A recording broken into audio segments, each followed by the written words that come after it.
We grow up with this deeply ingrained belief that family is supposed to be the one place we are always safe. It's a powerful myth that no matter what happens out in the world, we can always come home to people who will protect, love, and understand us. That the walls of our childhood home, whether real or imagined, will always shield us from harm. And for some, that's true. But for many, the myth of unconditional safety becomes the first wound, the place where trust is both expected and broken. There's a unique kind of heartbreak that comes when the people who are supposed to love you don't. Or worse, when they say they love you but still hurt you, and then expect silence.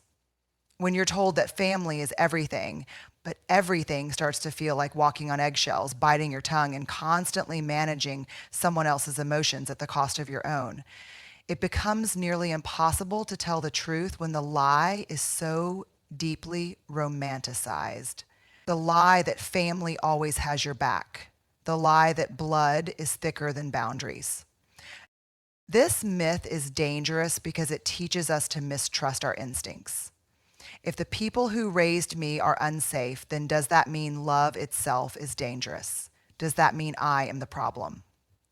We internalize the pain because it's easier to blame ourselves than to face the crushing reality that the place we were supposed to be most protected was actually the source of our deepest fear or shame. And no one talks about it, not in family dinners, not in school, not in places of worship. We carry it quietly, like a secret we don't even know we're keeping.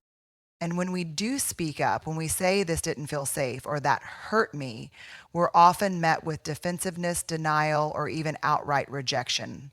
Because family systems are built on stories, and any truth that threatens those stories can feel like a betrayal. You can be cast as the troublemaker simply for telling the truth. And in some homes, the greatest sin is not the harm itself, but the audacity to name it. That's when we realize love in our family might not be unconditional. It might be incredibly fragile, contingent on silence, performance, and agreement. So what do we do when the people who were supposed to love us are the ones who made us feel small, afraid, or invisible? We begin the slow, courageous work of naming what happened, not to cast blame, but to reclaim our own voice. Safety begins inside us, in the small, steady commitment to tell ourselves the truth, even when no one else is ready to hear it. We begin to unlearn the myth, and in its place, we build something real, something honest, something that can hold pain and love at the same time. Beloved, your story is sacred, even the messy, complicated parts, especially those. You are not wrong for wanting to feel safe. You are not weak for needing boundaries, and you are not alone if your deepest wounds were made inside your own home. The myth of unconditional safety is seductive, but the truth, your truth, is what sets you free. There is a love that gives you room to breathe, to grow, to fail, and still be embraced. And then there is a love that keeps a quiet score, a love that feels more like a transaction, where affection, attention, and approval are handed out based on performance, obedience, or silence. Conditional love. It doesn't always announce itself loudly. Sometimes it hides behind smiles, traditions, and well-meaning advice. But you can feel it in your body, that subtle pull to shrink, to please, to be less much, just to keep the peace.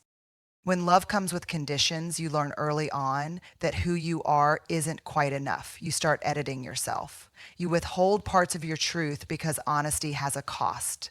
You learn to read the room before you speak, to anticipate moods before you show up as yourself. You wear masks to survive the very people who say they love you. And the hardest part, you start calling that normal. You call it family. You even call it love. But deep down, something in you knows that love shouldn't feel like pressure. Love shouldn't feel like disappearing. Conditional love often sounds like, we love you, but Don't embarrass us. We support you, just don't talk about that. You're welcome here as long as you behave. It's the unspoken message, be who we need you to be, not who you are. And the cost of this kind of love is steep. You begin to lose the clarity of your own identity. You stop trusting your gut. You begin performing, shape-shifting, becoming an echo of yourself just to stay close to people who never really saw the real you in the first place. We don't always recognize it as manipulation because it's so deeply woven into the fabric of our families. It's the way love was modeled to them too, passed down like a silent contract. Earn your worth. Be palatable. Don't rock the boat. And if you dare to question the terms of that contract, you may be labeled dramatic, difficult, ungrateful. But it's not ungrateful to want authenticity. It's not rebellious to want love that makes space for truth. It's human. The pain of conditional love is not just in the rejection. It's in the confusion. It's in the way you question yourself long after the interaction is over. It's in the way your nervous system goes into overdrive before you walk into a room with them. It's in the ache of wondering if being fully yourself is something you'll ever experience with people who were supposed to love you first. But here's the quiet miracle. Once you start recognizing it, you also start reclaiming your right to a different kind of love. Beloved, love is not meant to be earned through silence or perfection. Love is not a reward for compliance. True love sees you, holds you, and doesn't flinch at your fullness. It invites your voice, your story, your boundaries, even when they're messy. You deserve a love that doesn't punish your authenticity. And if you never got that from your family, it doesn't mean something's wrong with you. It means something went wrong around you. And naming that is the beginning of healing.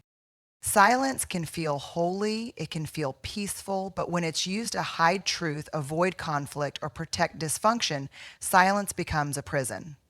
In many families, silence is the glue that holds everything together, not because everything is okay, but because no one is allowed to say it isn't. We are taught early on what we can say out loud and what we must tuck away. We learn which topics are too much, which emotions make people uncomfortable, and which truths are simply off limits. Over time, silence becomes a survival tactic. But the cost of that silence? Our voice, our clarity, our wholeness. Secrets grow in the dark. And in families where pain is never named, secrets become sacred, guarded, protected, passed down like heirlooms. We're told what happens in this house stays in this house. We're taught to protect the image of the family, even if it means burying our own truth. But secrets don't disappear just because we don't talk about them. They fester. They live in the tension between our smiles and our pain. They show up in our relationships, our bodies, our anxiety, our inability to trust ourselves. Secrets don't just shape our stories, they become them. And yet, speaking the truth can feel like betrayal, not because it is, but because we've been conditioned to believe that naming harm is worse than the harm itself. When you finally say out loud, that wasn't okay, or I was hurt, it can send shockwaves through a family system that has survived on denial. You may be met with anger, guilt tripping, or silence even deeper than before. But here's the truth no one tells you. Breaking the silence is not betrayal. It is an act of courage. It is a declaration that your story matters more than someone else's comfort. Families often function like ecosystems, everyone playing a role balancing unspoken rules. And when one person breaks that cycle, the system resists. That resistance doesn't mean you're wrong. It means you're telling the truth in a place that's not ready for it. But your healing can't wait for everyone else to catch up. Your healing begins the moment you decide to stop keeping the secrets that were never yours to carry. Secrets about abuse, neglect, addiction, control, silence, shame. They don't belong to you anymore. They never did. There's a grief that comes when you realize your family would rather protect a version of the story than protect you. And yet in that grief, there is also freedom, because once you stop protecting the secret, you start protecting your soul. You begin to feel the weight lift. You begin to tell your story not out of revenge or bitterness, but out of a deep, unshakable desire to be whole, to live in truth, even if it's messy, even if it's misunderstood. That kind of truth telling, it's not destruction, it's liberation. Beloved, you are not responsible for maintaining the silence that has suffocated generations. You are allowed to speak. You are allowed to tell the truth.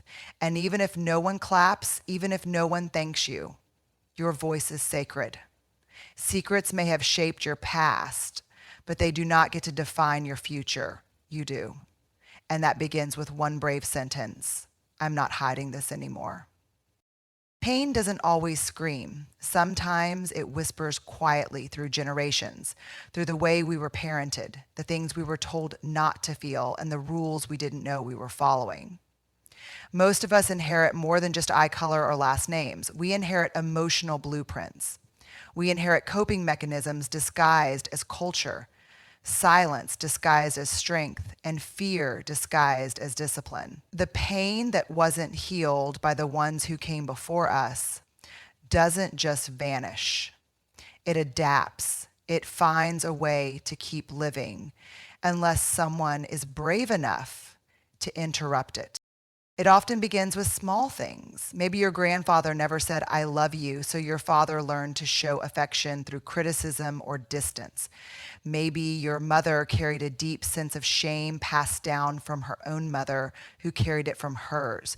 Shame about being too loud, too sensitive, too ambitious, too emotional. These patterns don't always feel like pain at first. They feel like how things are, until you grow up and realize that what felt like normal was actually emotional inheritance, not of love, but of fear, guilt, and unspoken. There is a difference between tradition and trauma. One preserves what is life-giving, the other protects what is painful. And too often families cling to cycles of hurt simply because that's how we've always done it. But just because something is familiar doesn't make it right. Yelling isn't love. Shaming isn't discipline. Control isn't protection. When we start to unlearn these behaviors, we often face resistance, not just from our families, but from inside ourselves. Because breaking cycles means grieving the stories we were told and the ones we told ourselves to survive. This is the quiet heartbreak of being the cycle breaker. You see things others won't name. You feel things others were taught to suppress. You may feel isolated, too soft, too different, but that difference is not your weakness. It's your strength. It's the beginning of a new pattern, a new language, a new legacy. And it's hard because the work of healing often feels lonely. You're carrying not just your pain, but the emotional weight that others refuse to unpack. But beloved, you are not weak for feeling it. You are brave for facing it. When we choose to heal, we don't just heal for ourselves, we heal for the people before us who didn't have the tools. We heal for the ones who come after us so they don't have to unlearn what we endured. This is sacred work. It doesn't always come with applause or acknowledgement, especially not from the people closest to us. But every time you choose honesty over avoidance, compassion over control, boundaries over compliance, you are writing a new story, a better one. Even if no one else sees it yet, it matters. Beloved, the pain that was passed to you does not have to be passed through you. You were not put here to carry what broke others. You were put here to feel it, face it, and become free. And in doing so, you give permission to your children, your community, and even to your ancestors to believe that healing is possible. You are the proof that pain doesn't get the final word. Love does, truth does, courage does. There's a particular kind of confusion that settles into your bones when the people who say they love you also make you question your own reality. It doesn't always come in obvious ways. Sometimes it sounds like that never happened, or you're too sensitive, or you always make things about you. It might even come wrapped in concern. I'm just trying to help you. But over time, Those words make you doubt what you saw, what you felt, and even who you are. That is gaslighting. And when it happens in the name of love inside a family, it can be soul crushing. Gaslighting isn't always malicious. Sometimes it's generational. It can be the emotional survival skill of someone who never learned how to hold accountability or regulate their shame. But intention doesn't erase impact. When your lived experience is constantly minimized, rewritten, or denied, it doesn't matter why someone is doing it. It still leaves you disconnected from your own inner truth. And when that gaslighting comes from someone you're supposed to trust, it leaves a deeper wound. Because instead of safety, you learn to question your instincts. Instead of love, you feel lost. Families who gaslight often rewrite the narrative to protect the image, not the individual. You might bring up a memory and be met with laughter, dismissal, or flat out denial. You might express hurt and be told you're being dramatic. The story gets flipped until you're the problem, the angry one, the difficult one, the liar. And over time, that pattern does something devastating. It teaches you not to trust yourself. You begin to wonder, maybe I did make it up. Maybe it wasn't that bad. Maybe it really is just me. That internal erosion of self-trust is not a small thing. It's a quiet unraveling. Gaslighting keeps the family system intact by making you doubt your clarity. It's how dysfunction protects itself, not through violence, but through distortion. And in a culture where loyalty is prized over truth, it can feel like the only way to belong is to stop asking questions, to pretend, to smile, to let the real story fade away. But pretending is not peace. And silence is not healing. You deserve more than a seat at the table that requires you to disappear in order to be welcomed. The journey back to yourself begins with one radical act: believing your own story, even if no one else validates it, even if it makes others uncomfortable. You get to say, that happened, that hurt, I remember. And you get to reclaim your right to set boundaries, ask questions, and live in alignment with your truth, even if it means disappointing people who benefited from your silence. That's not betrayal, that's self-respect. Beloved, love that asks you to erase yourself is not love, it's control. Love that punishes truth is not love, it's fear. You are allowed to remember things the way they actually happened. You are allowed to protect your voice from people who try to twist it. You are not too much. You are not too sensitive. You are awake. And staying awake, staying connected to your truth is the most powerful form of freedom you'll ever know. There's a silence deeper than words, the silence that follows when you finally find the strength to speak your truth and no one believes you. It's not just rejection, it's erasure. You don't just lose support, you lose the story you've carried for years, the one you were finally brave enough to name. And suddenly it's not just the pain of what happened, it's the pain of being told it didn't happen, or that it wasn't that bad, or that you must have misunderstood. That kind of loneliness, it lives in the body, it tightens your chest, it makes you second guess your sanity. It whispers, maybe I should have stayed quiet. This disbelief often doesn't come from strangers, it comes from the people you love the most. The people you hoped would say, I'm so sorry that happened to you. Instead, they say, are you sure? Or let's not dwell on the past. Or worse, don't ruin the family over this. They may not even realize it, but in that moment, they're choosing their comfort over your healing, their version of the story over your reality. And it leaves you stranded, not just outside the circle of trust, but exiled from the very people who should have been your shelter. To not be believed is to be unseen. It's to stand in the middle of the room, bleeding emotionally, while everyone looks away and says you're overreacting. It's isolating, it's disorienting. But hear me, just because someone refuses to believe your truth does not mean it isn't true. Just because someone is uncomfortable with your pain doesn't mean it's invalid. Sometimes people can't hold your story because they've never had the courage to hold their own. And their refusal to see you isn't a reflection of your worth, it's a mirror of their fear.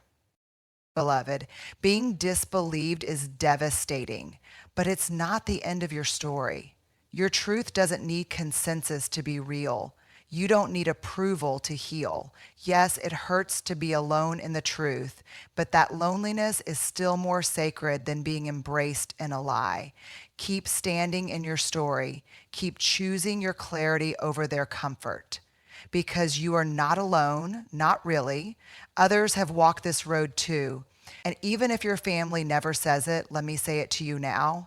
I believe you. I see you. And you're not wrong for remembering what others refuse to face. We're often taught that loyalty means silence, that being a good daughter, son, sibling, or cousin means protecting the family at all costs, even if that cost is your own well-being.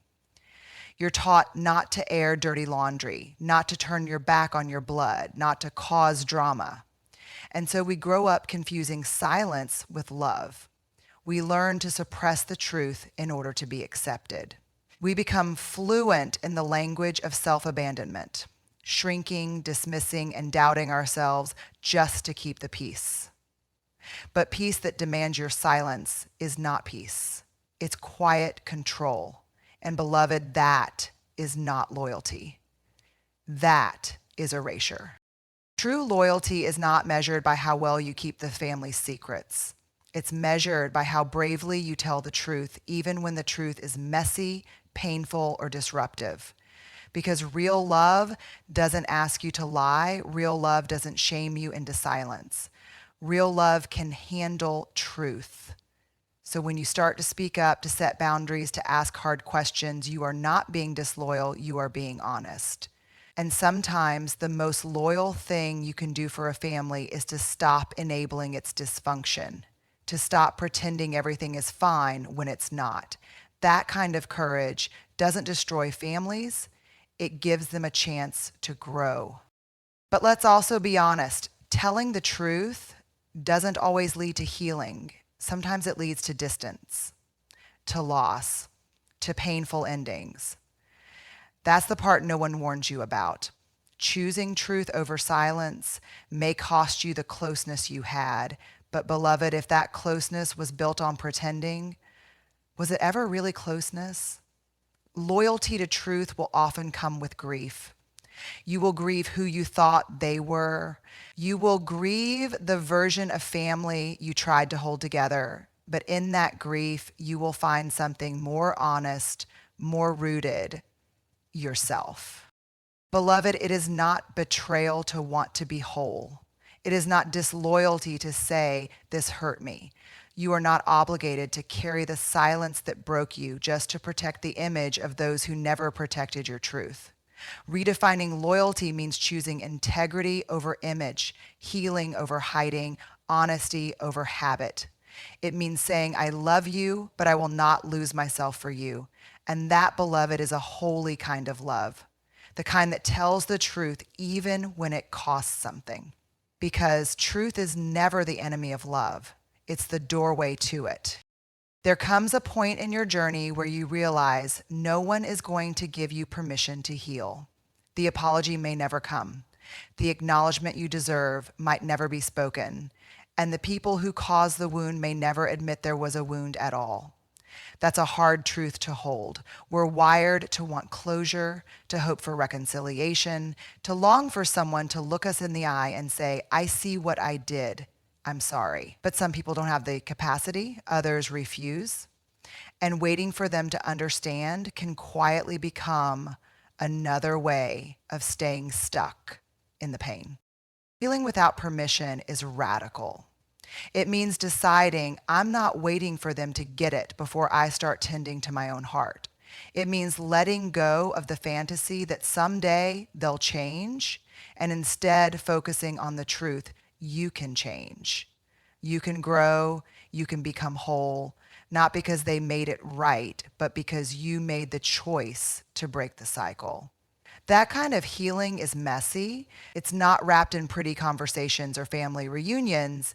Sometimes it's quiet, lonely, but it's real, and it belongs entirely to you.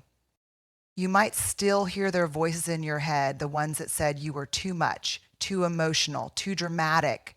And those voices might echo when you try to set boundaries or speak your truth. But healing without permission means learning to replace their voice with your own. It's learning to say, just because they don't believe me doesn't mean I'm not telling the truth. It's choosing to give yourself the compassion they never offered, the softness they never modeled, the validation they always withheld. That's what healing looks like. Not waiting to be rescued, but rescuing yourself with gentleness and grit. Beloved, you do not need their permission to move forward. You do not need their blessing to release what was never yours to carry. You get to choose joy without their understanding. You get to walk in freedom, even if they're still living in denial. Healing without permission is not defiance, it's dignity. It's saying, I matter even if you never saw me clearly. And the beauty of that kind of healing is this: no one can take it away from you. It's yours, earned, sacred, and strong enough to carry you into the life you were always meant to live.